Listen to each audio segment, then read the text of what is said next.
So let's continue on with The New Cowboy by Rebecca Winters.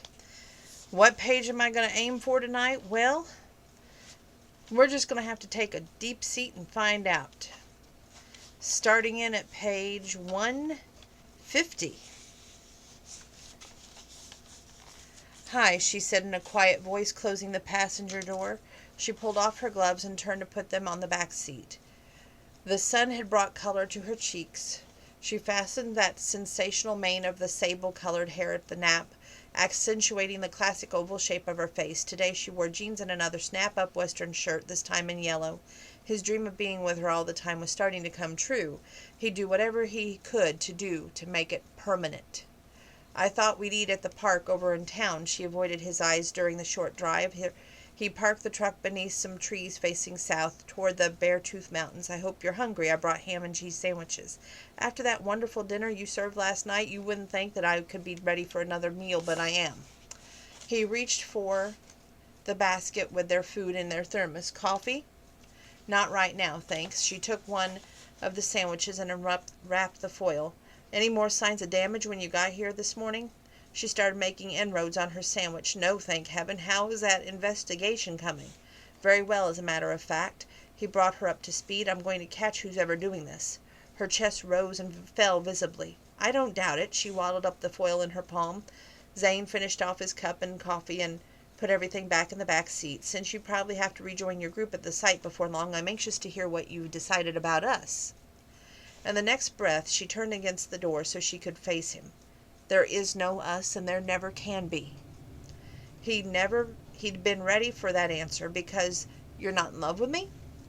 She averted her eyes, but he could see the nerve throbbing crazily at the base of her throat. "You're a good family friend, Zane." Page 150, 151, 152. "You know how grateful I am for all you did here to help Sadie, both in California and here." "That was nice to hear." "Have you forgotten you were the one who put me on the idea of working for the BLM? You weren't exactly pushing me away with that idea. It was right of Ralph's birthday party, the night I held you in my arms for the first time when we danced." Avery couldn't even look at him. "Are you telling me that you didn't want to go on dancing with me all night? Or that night in Las Vegas after Liz and Connor left to go back to the trailer? As I recall, neither of us could stand to let go of the other when Jared signaled that it was time to return to the hotel. How about all those nights at your house when neither of us wanted to go up to bed after your grandfather said good night?" A tortured sigh escaped her lips. He kept on talking. "I couldn't believe that all that time Sadie was dying to be back in Montana with Jared. He had a sister like you growing up in the Bannock Ranch. I thought I must be hallucinating that the most beautiful woman I ever met seemed to want my company, though we didn't act on our feelings. We ached for each other, Avery. We're aching for each other now. Those aren't the feelings of a person who only wants to be a friend. We're beyond that." "Even if I don't deny that," she said, what you're suggesting won't work for us." Dr. Lindstrom's warning rang in his ears. "Your journey is going to be difficult. She may see herself as a tainted woman, unworthy. Your job will be to help her get past that. It won't be an easy task." "Why don't you think on it a little bit more? I'll come by for you after you get home from work this evening. I thought we'd take a ride in the mountains. It's possible we'll see some wild horses. There's supposed to be a bright moon. We won't need goggles tonight. Are you inviting my brothers too?" She hadn't forgotten what he said about them going in a group. Since she hadn't said no, he made a snap decision. "I'll get home before you and call them. Give me a ring after you get back at the ranch, and we'll go from there. But before we do anything else, we need to exchange cell phone numbers." Tight bands constricted his lungs until she pulled her phone out of her purse, filled him with elation that she was going along with him. 152, 153, 154. To this extent, he reached for his phone and programmed in the numbers. "I've kept you long enough and had better get you back to work." She remained quiet on the mile drive to the site. He half expected her to beg off their plans, but when they arrived, all she did was thank him for the sandwiches and climb out of the cab. After she joined the others, he left for Bannock Ranch to find Jared. After making a phone call, he discovered him mending fences on the eastern side of the property. The moment Jared saw the truck headed toward him, he stopped what he was doing and walked up to Zane, who jumped down from the cab. The two men studied each other for a quiet moment. "I've just come from having lunch with Avery.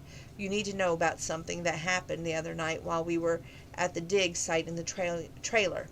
His black eyes narrowed. "Go ahead." Our first hunch about her was correct. The grim look on Jared's face took on a savage cast. "She told you she was assaulted?" "No, but the proof was there." He spent the next few minutes telling him about her self-defense move and the hidden pistol. "I talked to my psychologist in Billings yesterday morning. He agreed that she's likely suffered from PTSD and gave me a booklet to help me understand how to help her." Zane reached in the back pocket and handed it to Jared. "I've already read it. You and Connor need to read it too. One more thing. I took the doctor's advice. Last night I invited her for a special dinner. Later I told her I'd fallen in love with her and wanted to start seeing her on an exclusive basis." Jared took a swift breath. "How did that go over?" "Obviously she was shaken, and she said a lot of things to put me off, but she didn't give me a flat-out no, considering my situation of a quarter loaf is better than none. When it comes to Avery, I agree. I've asked her to go horseback riding in the mountains when she gets home from work this evening. We'll look for some wild horses. I made suggestions that maybe you and Connor could come with us. She grabbed on that idea. Before I could move forward with her, she has to learn she can trust me. If Sadie weren't so close to her delivery date, 156 and 157. I thought about that, but maybe Connor and Liz will come with us." Jared tipped his cowboy hat back. "Tell you what, I'll phone 'em and tell 'em everything you told me." "Good, but this information stays with the three of us." "No one else can ever know," came Jared's fierce response. "Then we understand each other. When I get home, I'll phone him to find out if he and Liz would like to go riding with you. After my talk with him, I'm sure they'll join you no matter what other plans they might have had." "I owe you, Jared." "You've got that the wrong way around. I didn't tell you everything.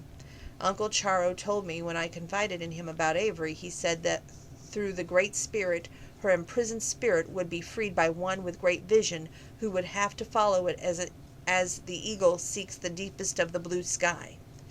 Jared's black eyes bore holes into him. "I didn't understand the full significance of his words until Sadie told me something her mother confided to her about you and your brother. Your parents gave him the Greek name Timothy, which means, quote, honorable God, end quote. They gave you the Hebrew name Zane, which means, quote, from, end quote, God." Goose flesh broke out over Zane's body. Page 159. "I can handle it." His eyes still rested on her.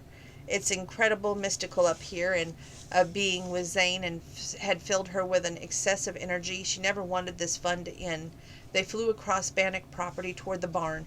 She beat him to the snowball stall, but deep down she knew he'd held back just so she could win.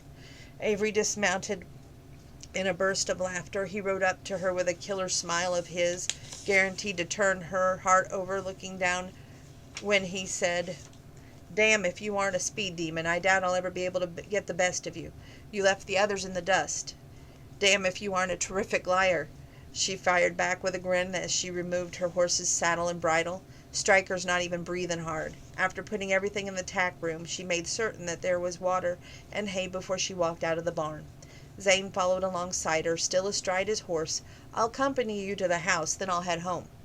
They made their way to the ranch house in a landscape bathed by the moon. "Can you take off early tomorrow, say 2 o'clock? I'd like to come over to the new site where some hikers have reported vandalism. I need your expert eye to help evaluate how much damage was done." Needing to be with him again was like needing air to breathe. She spoke without hesitation. "I'll leave for work early so it won't be a problem. Since I'll be up at dawn, I'll drive you to Abrazoki so you can leave your truck at home. When I come by the site to pick you up later in the day, I'll be happy to tell Dr. Osgood it's for official business." "That won't be necessary. He'll understand. We all want you to catch those criminals." She paused to the front door. "Tomorrow I'll buy us dinner." "I can't wait." He tipped his black cowboy hat at her. "Expect me at 6:30 in the morning."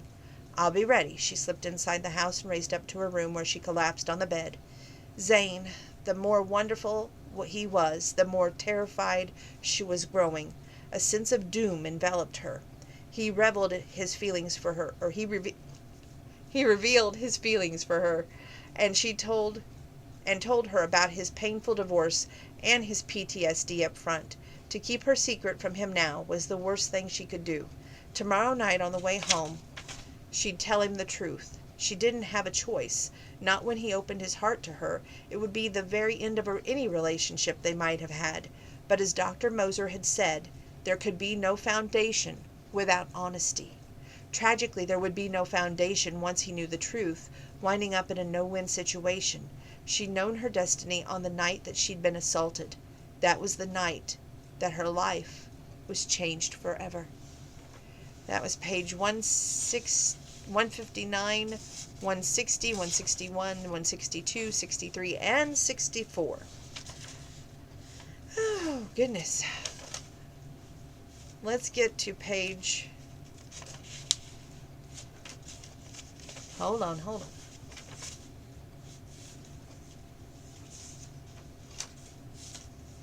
I'm going to tell you where our stopping point is, which is unusual.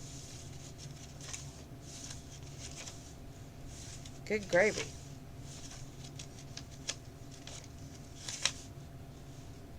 Our stopping point tonight will be page 184. This is page 165. He phoned to let her know he was coming. As always, the sight of her set off sparks. She came down the porch steps, dressed in jeans and a soft suede tan vest with fringe that hung loose over a light blue t-shirt. He reached across the seat to open the door for her. Today she'd done her hair in a braid. Page 166.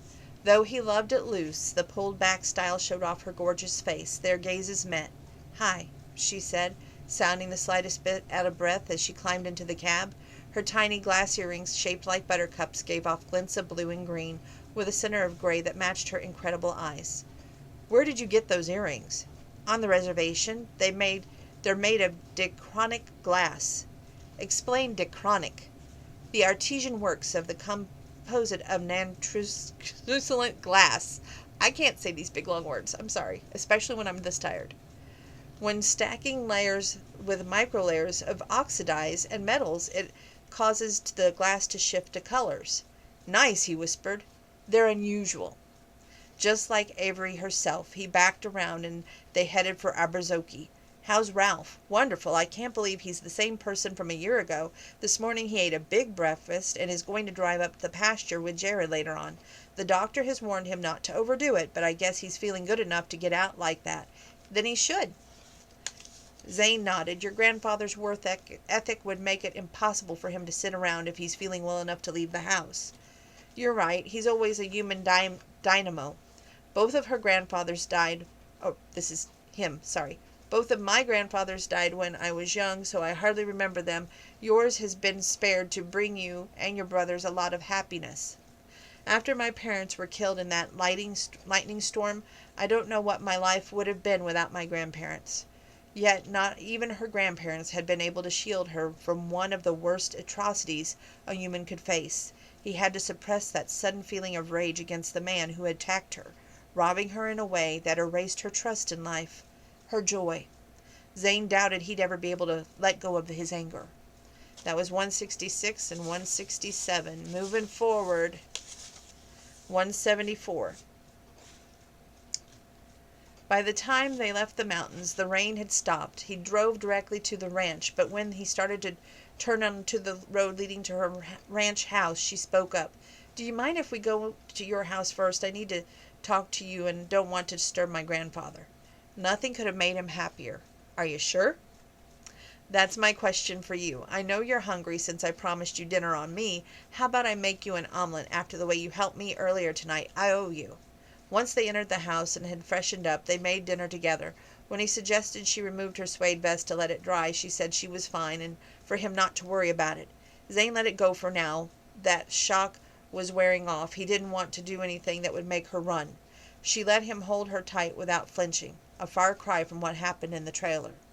They sat at the table to eat. "I'm going to capture those criminals, Avery." "I know you will, but that isn't what I want to talk to you about." If it concerns what you did to me with your elbow while we were in the trailer, I'm way ahead of you." He couldn't hold back any longer. She didn't flinch. "I want to explain about that," she said. "You don't have to." He took a deep breath. "Avery," he began, "I felt your weapon before I backed away. To be honest, I'm thankful that after you were assaulted, you took steps to make sure it never happened again." She pushed herself away from the table and stood up, white-faced. He could tell she was trembling. "How do you know I was assaulted?" "Your PTSD gave you away long before the other night in the trailer. Your brothers believed it happened either right before you went away to college in Bozeman or right after you got there." "Jared and Connor know," she said, her voice anguished. "Let's just say they've speculated about it in private for years. But I was the one who brought it up to Jared a few days ago. All three of us have feared that it might have been Ned." This is 174, 175, 176, and 177. "It wasn't," she said so fast he believed her. Her brothers would be relieved on that score, but the crime was still there, having been committed by someone else. Avery's terror took her beyond tears. "Who else knows?" "No one, and no one else will. If you let me, I want to help you through this." Her hands formed fists. "No, you don't. I couldn't bear your revolution or your pity." He folded his arms. "What if I'd been the one assaulted? Would you pity me?" "Don't play games with me, Zane. This is far too serious." "I couldn't agree more. A man or a woman can be assaulted by a man or a woman. If I told you it happened to me, what would be your response?" She stared at him in horror. "I don't believe it would happen to you, and it's not the same thing." "It's exactly the same thing. When you find yourself violated and stripped of your ability to fight back," he walked around the table toward her. "Did you go to the police when it happened?" Avery couldn't believe her secret was out. Zane had seen her through the first time they met. "Yes, just this past Monday the detective who's been working on the case for 8 years informed me that the police have arrested the man who assaulted me and 2 other victims." Zane swallowed hard. "That's a huge blessing." She bowed her head. "I know what you're going to ask next. The answer is yes. I've been seeing a therapist in Bozeman for the first week it happened. I don't know what I would have done without her help." Gratified by the answer, there was another question he had to ask, the hardest one. "Did you use that self-defense maneuver against me because you were afraid of me?" Avery threw her head back. "No. You've never given me a reason to distrust you. But I was afraid that if you discovered I was wearing a pistol, you'd demand to know the reason why." "Which means you didn't want to have to explain the horror of your experience to another person." 176, 177, 178, and 179. "Yes, absolutely. Besides the doctor at the hospital in Bozeman, only the police know, and the Dr. Moser know what happened to me. Now I have to add you to that list. It's one too many." "I'm not just anyone, Avery. I love you." A caustic laugh escaped her lips. "You can't. I've had my heart set on you for a year. Ask me why I sought you out the second I got home from Glasgow. Suspecting what I did about the trauma behind your PTSD made no difference to me. Now that I know the truth, I love you more for your courage. Despite your pain and fears, you've gone on with your life, and you've excelled in so many ways. I can't begin to count them. But you don't see me the way a normal man sees a normal woman." "Who's normal? Define it for me. I know I'm not. When I met you at the funeral, I didn't see a mark on your forehead that meant you weren't untouchable. What I saw was this exciting woman Sadie had talked about long before we came to Montana. I saw you look at me, too. You know that kind of look I mean. In that moment I felt something that had never happened to me before, not even with my first wife." "Zane, let me finish. I could have flown back to San Francisco after the funeral was over, but I didn't because something inside me told me that my future was here. But Ralph Bannock's granddaughter lived next door and deserved a hell of a lot more than what I had to give her at that time. So I got busy in order to be worthy of her." Listen to this man. Anyway, she put her hands up. "Don't say any more, Zane." "Why not? What is it you don't want to hear? You've got all this turned around. For lack of better words, I'm soiled goods. I realize that's the way you feel because of the assault. I can't change your perception of yourself, but this is far from normal man who has PTSD and dozen of other faults that you don't know about yet wants to marry you anyway." Avery gasped. "Marry?" "Of course. I want to live with you forever with Ralph's blessing. If you can't say yes to me, Yet I'll wait as long as it takes because I'm not going to go anywhere else, and I don't want anyone else. Jacob had to wait 7 years for Rachel. If he could do that, so can I. She bit her lip. You don't mean it. 178, 179, 180, 181, 82, 83, and 84. Try me, he fired back. To be honest, I'd like to get married within the next month so we can just be together without always having to make up excuses. The physical side of our marriage can come later when you're ready. I'm not asking for that. If there are any problems, we'll deal with them. What's important to me is that we're together all the time under one roof. I want to protect you, and I can't be apart from you any longer. Zane, you are my heartthrob. Anyway, Zane was telling her wonderful things she hadn't even imagined in her dreams. This past year has been a nightmare. Admit that it killed you too. When we had to say goodbye at the Las Vegas airport, I came close to tossing it all in and begging you to marry me at that first wedding chapel I could find. I had this plan for us to live in Glasgow, and I didn't care that you would have to leave your work for a while. That's how badly I wanted you with me. He had no idea she wanted the same thing. Shame on me for not acting on my instincts, but my fear of not being able to provide for you the way I wanted to held me back from saying anything. I wanted to come home for that ranch and be able to support you and offer this fabulous life I know we can make together. The rest will come because I refuse to let the dark side of life defeat us. All you have to do is tell me that you love me. She hugged her arms to her waist. I think that you're the most amazing man I've ever known, but I can't say those words yet, Zane. I can be patient. His confidence was one of his most appealing qualities. More than ever she didn't feel like she deserved him. Maybe I won't ever be able to say them, but I've touched to the core that you've been able to say them to me. His gaze swept over her. You're shivering. Let's get you home before you catch a chill. Being out in this rain soaked your best. Zane was aware of everything and took perfect care of her. He reached for his keys and they left the house in his truck. Before long, he pulled up in front of the ranch house. Tomorrow I'm planning to run into White Lodge to do some shopping for Ryan. When will you be off work? I leave the dig site at 4:30. How about we meet at Fairchild's around 5? You can help me pick out some clothes and toys for my nephew. I need a woman's advice. Then we can go to dinner at El Faro. His marriage proposal had changed everything. The incredible things he confessed to her had illuminated her world. This fabulous man wanted her for his wife. Was it really possible? Avery knew how she felt about him, and how she could turn down an invitation that included doing something fun for the cutest boy in the world. Good looks and charm ran in the Lawson family from the oldest to the youngest. I'll try to be there on time. I'll wait out in front. Get a good night's sleep, Avery. She longed to throw herself in his arms. If she agreed to marry him, she could be in his arms every night of her life. Heat engulfed her before she hurried into the house and up the stairs. By the time she got ready for bed, she was in a new state of agony. What he said about putting the physical aspect of their marriage aside until she was ready revealed his deep sensitivity. But what if they did start to make love and then she had a flashback and felt sick? How many rejections would have to happen before he could no longer handle it? To hurt him like that would be a new dimension to her level of guilty pain. He was doing everything in the world to reassure her, but the time would come when he lose his patience. No man could be put off indefinitely without regretting his decision to marry. After removing her clothing, she put her pistol on the dresser and stepped into the shower. Her thoughts flew back to the incident in the trailer. When she reacted to his touch, he accepted it without a postmortem because he was a master at what he did for a living. To her shock, when he recognized her PTSD a year ago, while they were in the trailer, he discovered she wore a weapon. It was as if he had X-ray vision. She would never be able to hide anything from him. At first she was outraged that Zane had discussed her behavior with her brothers, but that was in the heat of the moment. Having calmed down, she found that she was actually relieved that he'd been the one to talk to them. Now she admitted that she had been assaulted. Zane would communicate that information to them so she wouldn't have to say anything. Even suspecting what had happened to her, they loved her.